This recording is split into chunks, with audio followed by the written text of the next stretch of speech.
कि कविता कानून साज कौंसिल के लिए बाइत्तेफाक आरा मुंतखब हो गई। उन्होंने रिटर्निंग ऑफिसर से इस मौके पर सर्टिफिकेट हासिल किया।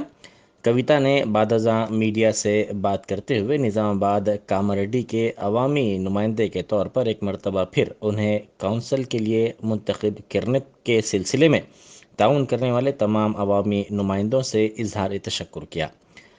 उन्होंने कहा कि तमाम जमातों के दराजात मुकामी के नुमाइंदे TRS और बिलखुसूस KCR के तरक्याती कामों से काफ़ी मुतासिर हैं। इसी सबब उनका बिला मुकाबला इंतखाब अमल में आया है, जिसके लिए वो तमाम से इजहार तशक्कुर करती हैं।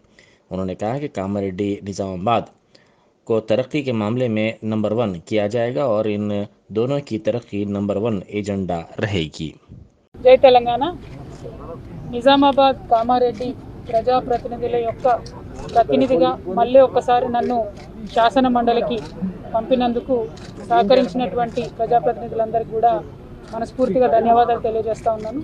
వాస్తవానికి ఎన్నిక జరిగేటటువంటి సందర్భం, కాకపోతే అన్ని పార్టీల్లో ఉన్నటువంటి స్థానిక సంస్థల ప్రజాప్రతినిధులందరూ కూడా TRS పార్టీ కానీ KCR గారు చేస్తున్నటువంటి అనేక రకమైనటువంటి అభివృద్ధి కార్యక్రమాలను, అదేవిధంగా ప్రజాప్రతినిధుల పక్షంలో చేస్తున్నటువంటి పనులను గమనించినారు. కాబట్టి ఈ జిల్లాలో పోటీ లేకుండా TRS పార్టీ అభ్యర్థిగా ఉన్నటువంటి నాకు విజయానికి అవకాశం కలిగించినందుకు మరొక మారు స్థానిక సంస్థల ప్రజాప్రతినిధులందరికీ ధన్యవాదాలు తెలియజేస్తా ఉన్నాను.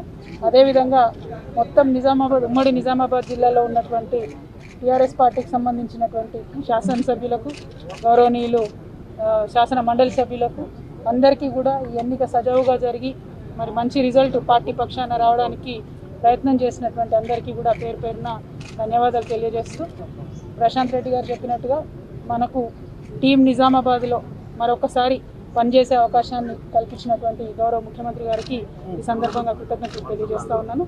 డెఫినెట్గా ఎప్పుడైనా కామారెడ్డి నిజామాబాద్ జిల్లా అభివృద్ధి అన్నదే మా అందరికీ కూడా నెంబర్ 1 ఎజెండాగా ఉంటుంది. కాబట్టి ఇక ముందు కూడా అదే ఎజెండాతోని అందరం కూడా ముందుకు సాగుతామని తెలియజేస్తూ నిజామాబాద్ ప్రజలకు, ప్రజాప్రతినిధులకు అందరికీ కూడా మరొకసారి ధన్యవాదాలు. జై తెలంగాణ. జై తెలంగాణ.